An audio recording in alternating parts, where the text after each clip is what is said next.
दिल्ली में एसएससी के अभ्यर्थी जो है प्रोटेस्ट कर रहे हैं लगातार कि उनकी बहाली जो है शुरू की जाए। और पटना में स्टेट के अभ्यर्थी अपना मांग कर रहे हैं, टीआरई 04 के अभ्यर्थी अपना बात रख रहे हैं। तो इन सभी चीज़ों को संकलित करके हम लोग गए थे धर्मेंद्र प्रधान के समक्ष। लेकिन जिस तरीके से बिहार में गुंडा राज का बोलबाला हो गया है, आप समझिए कि केंद्रीय मंत्री अपने साथ गुंडों को लेके, एक सरकारी गुंडे उनके साथ थे, कहिए तो सरकारी गुंडे ही हुए, जो कि सत्ता का उनको पोषण मिल रहा है। वो लोग हमें, हमारे साथियों को घेर लिए और हम लोग के साथ मारपीट किए और बुरी तरीके से हम लोग पर हमला कर दिए। इस तरीके से आज वर्तमान चुनावी वर्ष में जिस तरीके से नीतीश कुमार के द्वारा और भाजपा के सरकार के द्वारा जिस तरीके से लगातार घोषणा किया जा रहा है, तमाम वादे किए जा रहे हैं, तो हम लोगों ने सोचा कि स्टूडेंट्स हैं और यूथ का जो है सबसे ज़्यादा अट्रैक्शन होता है डेमोक्रेसी में, उनके वोट लेने का। सब लोग प्रयास करते हैं कि यूथ का वोट लिया जाए। सेंट्रल यूनिवर्सिटी को लेके हम लोग हमेशा किसी न किसी पदाधिकारी को लेके या फिर राजभवन या फिर शिक्षा मंत्री के पास हर तरीके से हम लोग कोशिश करते रहे। शिक्षा मंत्री आए तो हम लोग सोचे कि एक बार उनके समक्ष जाके हम लोग उनका एक विरोध दिखाएं कि हमारे पटना विश्वविद्यालय का क्या स्थिति है, क्या बदहाली है। आप एक बार आए हैं, इतने नज़दीक आए हैं, एक बार जाके देखें, वहाँ पे समझें तो इसमें हमारी क्या गलती थी वहाँ पे।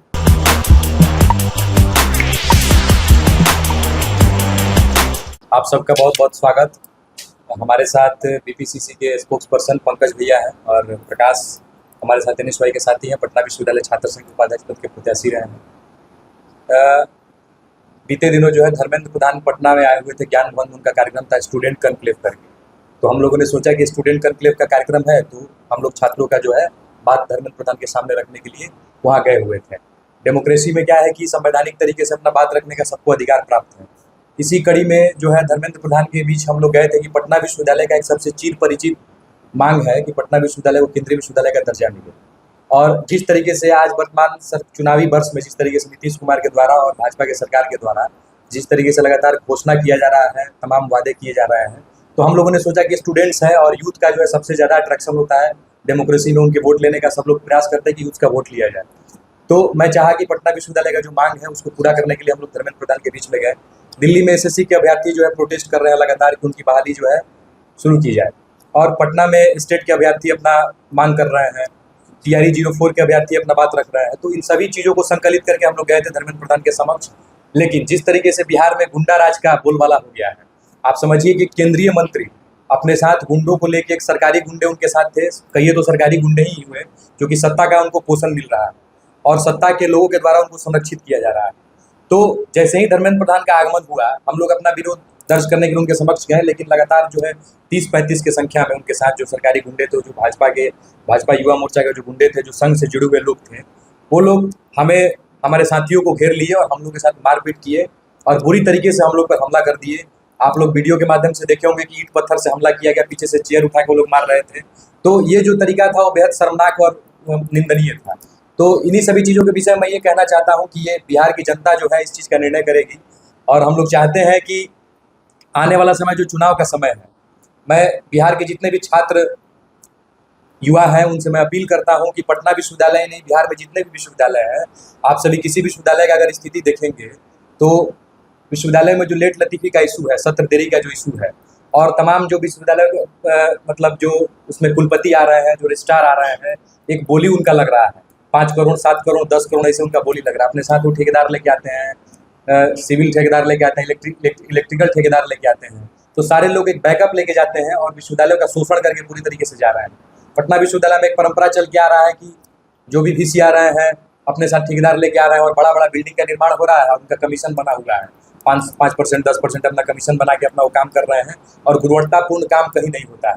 रेनोवेशन के नाम पे जिस तरीके से विश्वविद्यालयों को लूट खसोट किया जा रहा है, ये बहुत निंदनीय है। और सबसे बड़ा बात है कि छात्रों को एक शोषण का जरिया बना दिया गया है। लगातार छात्र एक किसी भी देश का ऋण होते हैं और उनके व्यवस्था को और उनके सिस्टम को तोड़ने का लगातार प्रयास किया जा रहा है। इसी चीज़ को लेके हम लोग धर्मेंद्र प्रधान के समक्ष गए थे, क्योंकि वो एजुकेशन मिनिस्टर है और छात्रों से जुड़े इशूज़ के लिए को लेकर वो ऑथोरिटेरियन है। लेकिन जिस तरीके से उन्होंने अपने गुंडों के द्वारा हमला कराया, ये बहुत ही दुर्भाग्यपूर्ण था। आगे मैं चाहता हूँ कि आप लोग अपने तरफ से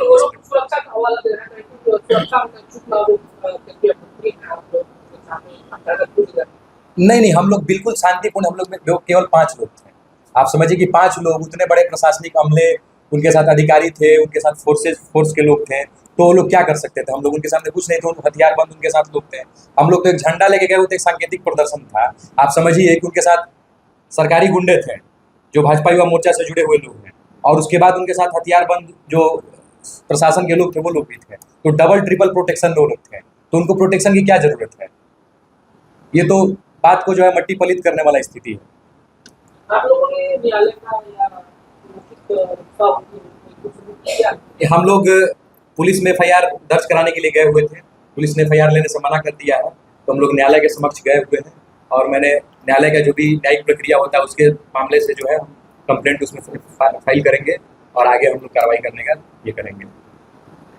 प्रकाश है साथी। आप सभी का बहुत बहुत धन्यवाद। जितने भी बीजेपी के जितने भी कार्यक्रम अभी कुछ दिनों से लगातार हो रहे हैं, उसमें आप एक चीज़ लगातार नोटिस करिएगा कि जितने भी प्राइवेट संस्थान हैं, जितने भी वो मतलब माफियाओं के द्वारा संचालित किए जा रहे हैं, और जहाँ जहाँ भी बीजेपी के कार्यक्रम हो रहा है वहाँ भीड़ के तौर पे इन लोगों का इस्तेमाल किया जा रहा है।